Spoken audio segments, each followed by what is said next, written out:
It begins with a flicker, a jump to the grainy footage of a missile launch. An ironic, almost nostalgic synth beat thrums beneath the images as if to soothe us, to suggest that somehow these scenes are connected, if only we could grasp the thread. This is Adam Curtis's world, a realm where the disjointed fragments of history and ideology merge, twist, and clash, a kaleidoscope of power and illusion.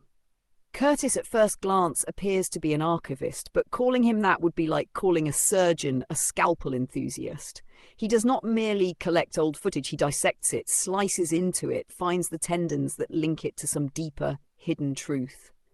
His films are not about events as much as they are about the structures and ideologies that lay beneath them, those unseen frameworks that, like a puppet master, pull at the strings of our shared reality. But Curtis does not offer the comfort of resolution. He does not provide easy answers. Instead, he presents us with a universe governed by forces so vast and interconnected that they defy comprehension. In Curtis's hands, the past is no neat sequence of events. It's a discordant symphony of dreams and disasters, of people trying to create meaning in a world that constantly slips out of their grasp. Every civilization has its utopias. They are shimmering beacons, mirages on the horizon, built on the dreams of those who are willing to believe that humanity can be perfected, that society can be engineered to function like clockwork. And every one of these dreams in Curtis's films seems to end the same way, splintered, abandoned, left to rot in the wilderness of history. Take the Soviet Union. Once it was the site of a grand experiment there, a place where Marxist ideology fused with the cold logic of cybernetics. In Curtis's All Watched Over by Machines of Loving Grace, we meet the cyberneticists of the 1960s, men who believed that with enough data they could build a perfectly rational society, one in which human flaws could be neutralized by the precision of algorithms. It was a dream so radical, so alluring, that it seemed almost predestined to fail. And fail it did, crumbling under the weight of its own contradictions, leaving behind only ruins and memories. But Curtis does not revel in these failures. There's a sadness in his voice, an almost wistful tone as he narrates the stories of those who, despite their naivete, genuinely wanted to build a better world. To him, these dreamers are tragic figures, part visionaries, part fools. They believed that they could transcend the messiness of human nature, that they could impose order on the chaotic impulses of a species that has always been, at its core, unpredictable and wild.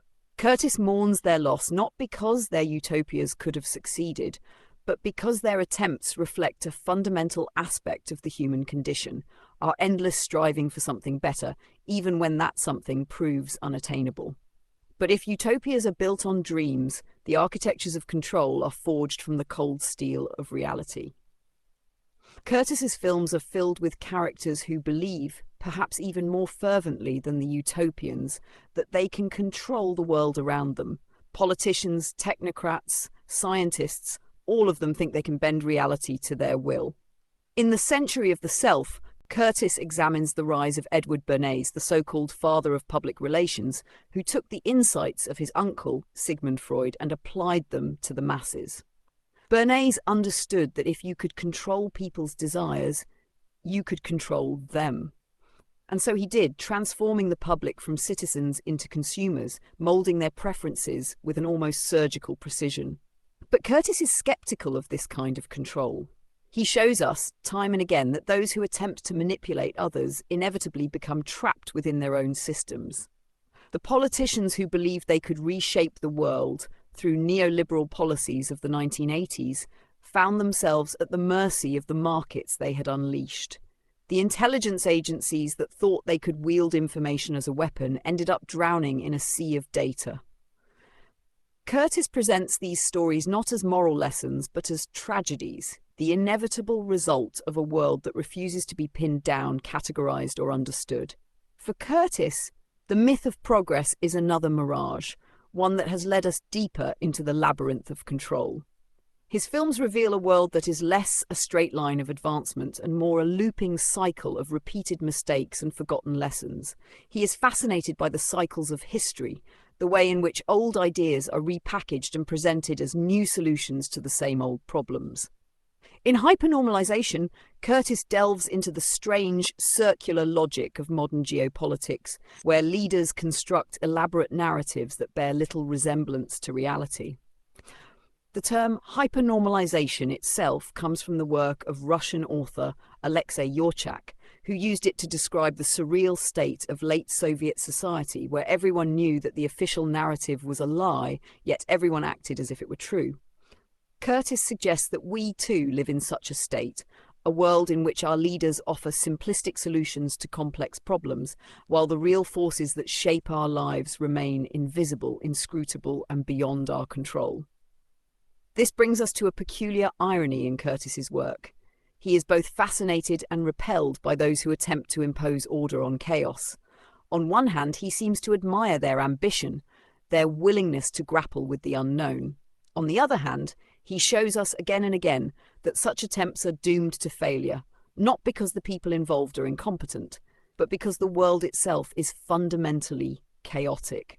Curtis's films are a reminder that no matter how much data we collect, no matter how many algorithms we build, we will never fully understand or control the forces that shape our lives. Curtis's films are as much about aesthetics as they are about ideas. His use of archival footage, his disorienting soundtracks, his jarring juxtapositions, all of these elements work together to create an atmosphere of unease. He is a master of dissonance, using music and imagery to evoke a sense of discomfort, of something being not quite right.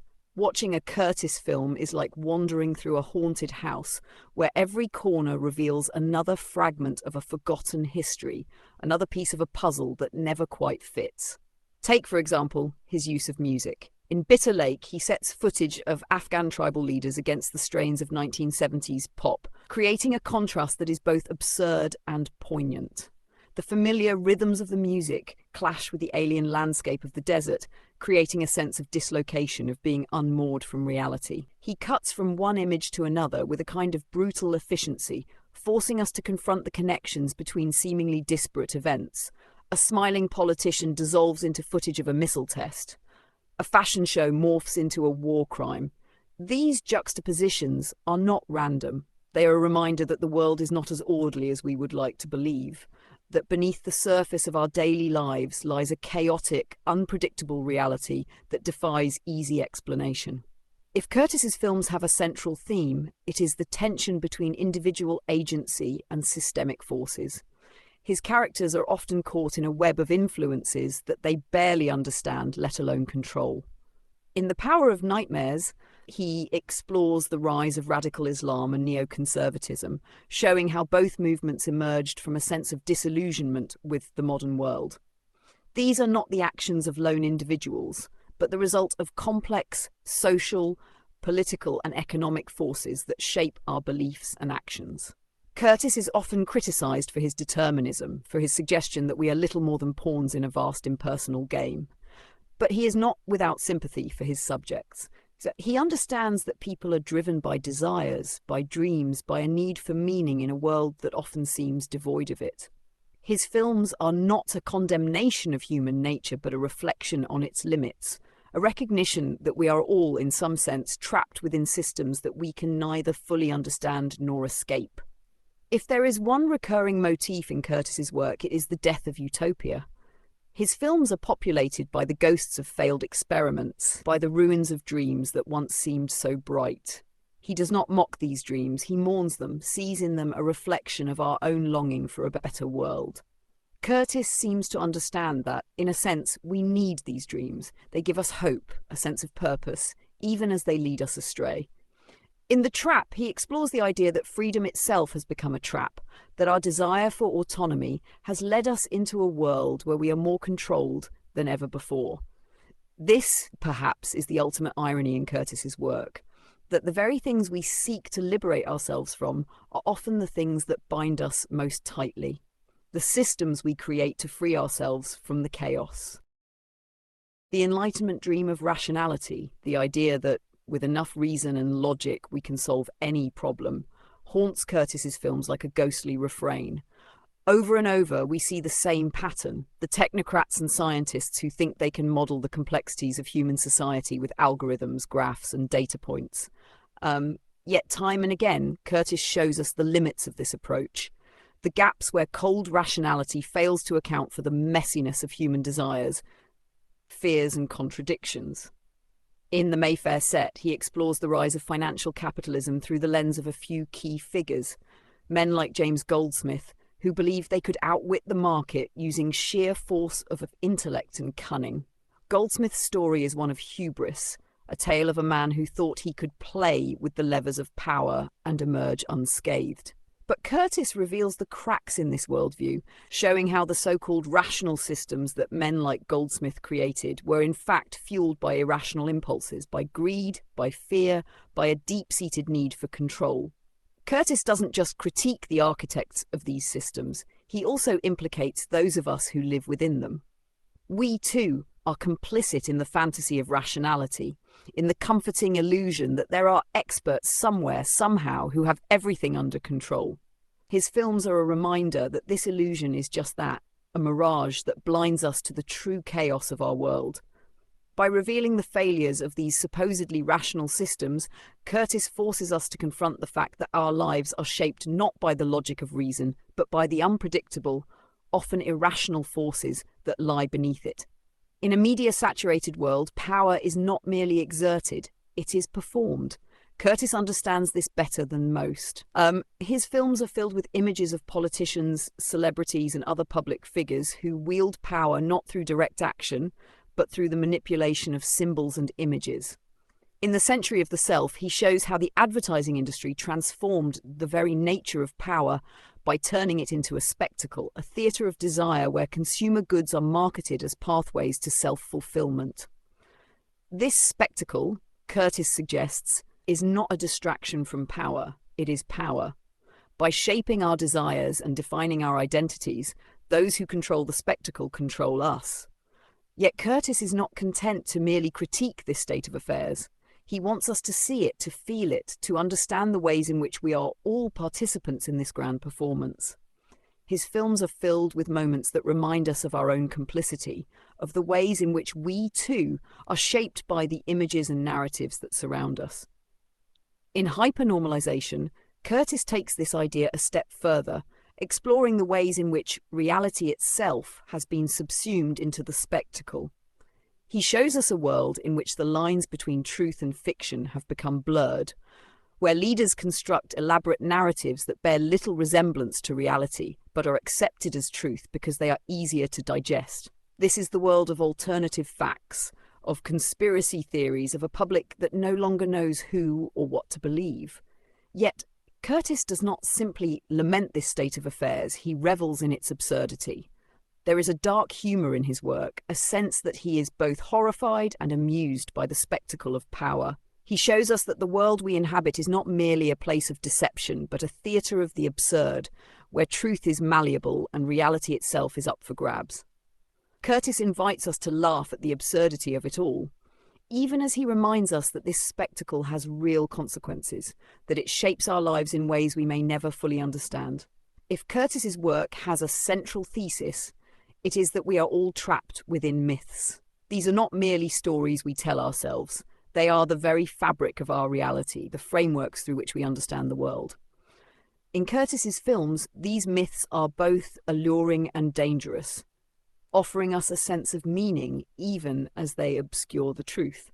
He shows us how these myths are created, how they are propagated, and how they ultimately shape our perceptions of ourselves and the world around us. One of the most persistent myths in Curtis's work is the myth of the individual. In The Century of the Self, he explores how the advertising industry sold us on the idea of the autonomous self, the notion that we are all unique individuals who can express our identities through the products we consume. This myth, Curtis suggests, has not only transformed our understanding of ourselves, but has also eroded the very notion of collective identity. We have become atomized, isolated, convinced that our identities are ours alone, even as they are shaped by forces beyond our control. But Curtis is not content to simply deconstruct these myths. He also shows us their seductive power. He understands that we cling to these stories because they offer us something we desperately need, a sense of purpose, a belief that our lives have meaning. In a world where the old certainties have crumbled, where religion and ideology have lost their grip on our imaginations, these myths are all we have left. And so we hold on to them, even as they lead us further into the labyrinth. At the heart of Curtis's work is a sense of impending collapse. He is fascinated by the ways in which societies teeter on the brink of disaster, by the moments when the systems we have built to control our world begin to break down. In Bitter Lake, he explores the chaotic aftermath of the West's intervention in Afghanistan, showing how a series of misguided policies and failed interventions have created a situation that no one fully understands. The film is a meditation on the limits of control, on the ways in which even the most powerful empires can be brought to their knees by forces they cannot comprehend.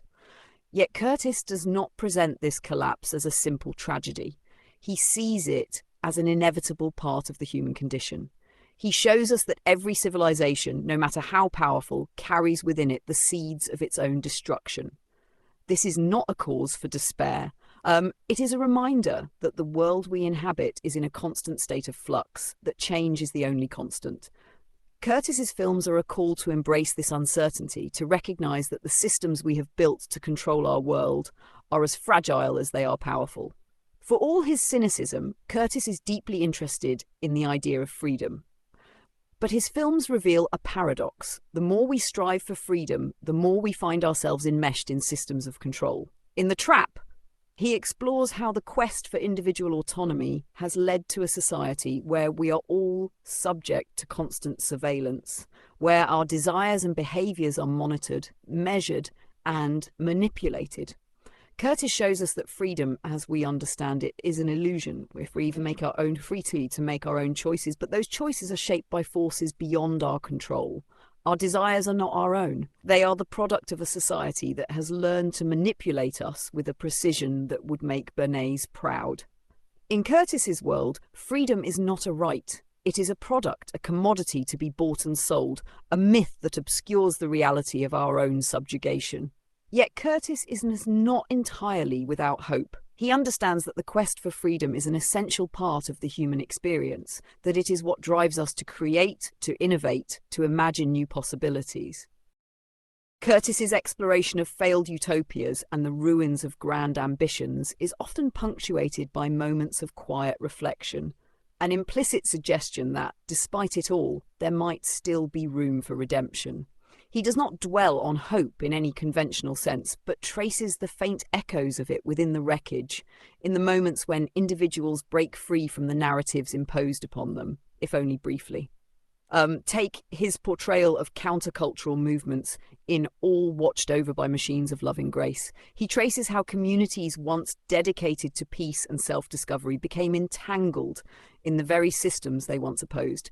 And yet there is something almost redemptive in their journey, in the way they searched for a new way of living, even as the world around them remained locked in cycles of exploitation and control.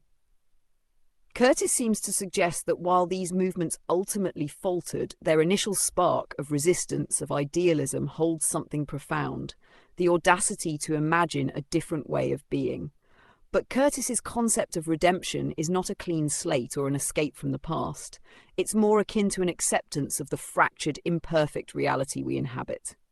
He doesn't present it as a resolution, but as a persistent striving, a recognition that perhaps redemption lies not in achieving perfection, but in the willingness to continue searching for meaning, even as the world resists our efforts to impose order. Curtis himself is a paradox, a filmmaker fascinated by the structures of control, yet deeply skeptical of them, an intellectual who delights in irony, yet mourns the failure of idealism. He stands apart from the subjects he examines, yet he is inextricably tied to them, for his films are themselves an exercise in control, in the shaping of narrative from fragments of history. He is both an architect and a critic, building worlds from archival footage, even as he deconstructs the very idea of narrative coherism. In The Century of the Self, Curtis tells us that modern identity is a construct shaped by the forces of capitalism and consumerism. But isn't Curtis, too, constructing an identity for himself as the provocateur, the archivist philosopher, the modern-day Gnostic? He wields irony with a surgeon's precision, Yet there is a sense that he is deeply invested in his work, that he is driven not merely by a desire to critique, but by a need to understand, to make sense of the chaos. Perhaps Curtis's greatest paradox is that for all his detachment, he is intensely empathetic. He may view his subjects with a critical eye, but he also sees them as human beings, flawed and driven by the same desires and fears that shape us all. He does not condemn them. He invites us to see them in all their complexity, to recognize that we, too, are part of the systems they inhabit. In this way, Curtis's films are less about exposing the flaws of others and more about holding a mirror up to ourselves. For Curtis, history is not a straight line, but a feedback loop, a recurring cycle of hope and disillusionment, of control and collapse. His films do not follow a traditional narrative arc. They spiral inward, looping back on themselves, revealing the same patterns in different guises. This structure is not merely a stylistic choice, it is a reflection of Curtis's worldview, of his belief that we are trapped in a loop of our own making, endlessly recycling the same ideas, the same mistakes. In Hypernormalization, Curtis explores the way in which power operates through narratives that reinforce themselves, that create a sense of inevitability even as they distort reality. He shows us a world in which individuals, institutions, and even entire nations are caught in a feedback loop where the illusion of control masks a deeper chaos. Curtis's films are an invitation to step outside this loop, to see the patterns that shape our lives, and to recognize that we are not as free as we might like to believe. But Curtis does not offer a way out of the loop. He does not suggest that there is an escape from the systems we inhabit. Instead, he encourages us to look closely, to see the machinery of control for what it is, and to question the narratives that define our reality. He leaves us with the unsettling realization that we are both participants and spectators in a grand, unending spectacle, a theatre of power where the lines between truth and illusion are constantly blurred. Curtis's work hinges on the power of memory, how it shapes our perceptions, informs our identities, and colours our understanding of history. In a digital age where images and information flow in a constant stream, memory becomes a battleground, a site of contention where the past is constantly being rewritten, recontextualized, and repurposed. Curtis uses the archive as both a weapon and a sanctuary, a place where forgotten fragments of history are preserved, yet reshaped to fit new narratives. His films are a reminder that memory is not static, it is a dynamic, living thing, constantly evolving as new images and ideas are introduced. By juxtaposing archival footage with modern events, Curtis forces us to confront the ways in which our own memories are manipulated, the ways in which history is both preserved and distorted. In Bitter Lake, Curtis explores how the Western powers' collective memory of Afghanistan has been shaped by selective images and narratives, how the country itself has been transformed into a symbol, a mirror reflecting the West's own fears and desires. Curtis uses the archive to challenge this distorted memory, to show us a more complex, more nuanced picture of Afghanistan's history and the West's involvement in it. By doing so, he reminds us that memory is a tool of power, a means of shaping reality to fit our own ends. Curtis revels in ambiguity. His films are not Curtis's exploration of failed utopias and the ruins of grand ambitions is often punctuated by moments of quiet reflection, an implicit suggestion that, despite it all, there might still be room for redemption. He does not dwell on hope in any conventional sense, but traces the faint echoes of it within the wreckage, in the moments when individuals break free from the narratives imposed upon them, if only briefly. Of a Curtis film, we often encounter a single, lingering image, perhaps a politician's unyielding smile, a child's wary glance, or the empty expanse of a city street at dawn. These moments are not resolutions, they are invitations to reflect. Curtis does not tie up his narratives with a neat bow. He leaves threads dangling, questions unresolved, and ideas only half-formed. This haunting ambiguity is central to Curtis's power as a storyteller. Unlike traditional narratives that offer closure, Curtis's films leave us with a sense of unease, of something unfinished, as if the real meaning lies just beyond our grasp. He forces us to confront the uncomfortable truth that the world resists simple explanations, that our attempts to impose order and meaning are at best temporary illusions. This lack of resolution is not a failure, but a reminder of the vastness of what we do not know. Curtis's films, with their unanswered questions and lingering images, resonate long after the credits roll, leaving us with a peculiar sense of loss of certainty, of clarity, of the comforting illusion that we can ever truly understand the world around us. And yet, within this loss, there is also a hint of freedom, a recognition that perhaps true understanding lies not in the search for answers, but in the acceptance of ambiguity, in the willingness to confront the chaos that defines our existence. In a world inundated with information, where narratives are constructed and deconstructed at lightning speed, Curtis's films stand as a call to wakefulness. He challenges us to be more than passive consumers of media, to engage actively with the images and ideas that surround us. He asks us to see the systems of control for what they are, to recognize the myths that shape our identities, and to question the narratives we are fed. This is not a call to arms, but a call to awareness, a reminder that we are not powerless, that even in a world of overwhelming complexity, we have the ability to choose how we engage with reality. Curtis does not ask us to overthrow the systems of power, but to understand them, to see them with clear eyes, and to recognize our role within them. He offers us a way of seeing that is both disillusioning and liberating, a path that leads not to certainty, but to a deeper, more nuanced understanding of the world and our place within it. Curtis's films are, at their core, an elegy to the human condition. He is fascinated by our capacity for hope, for belief, for the endless striving that defines us as a species. He understands that we are creatures of contradiction, that we are both rational and irrational, both capable of immense creativity and bound by our own limitations. His films are a testament to the beauty and tragedy of this condition, a recognition that even as we fail, we continue to dream, to imagine, to seek meaning in a world that often seems indifferent to our desires. This is perhaps why Curtis's films resonate so deeply with those who watch them. He does not offer easy answers, but he does offer a kind of solace, a reminder that we are not alone in our confusion, that the chaos we feel is not a personal failing, but a reflection of a world that is itself fragmented and uncertain. In Curtis's hands, this chaos becomes a source of beauty, a reminder that our lives, for all their messiness, are part of a larger, more mysterious whole. At its heart, Curtis's work is about the art of seeing. He invites us to look beyond the surface, to question the narratives we are presented with, to see the world in all its complexity and contradiction. He does not ask us to accept his version of reality. He asks us to construct our own, to sift through the fragments of history and ideology and find our own path through the chaos. In a world that increasingly values simplicity and certainty, Curtis offers us a different way of being, a way of seeing that is both critical and compassionate, that embraces ambiguity and complexity, that recognizes the beauty in the chaos of the world. He reminds us that to truly understand the world, we must be willing to abandon our certainties, to embrace the unknown, and to confront the darkness within ourselves. As Curtis's films continue to resonate, they leave behind a legacy that is both challenging and inspiring. He has not only redefined the documentary form, he has also expanded our understanding of what it means to engage with the world. His films are not merely stories.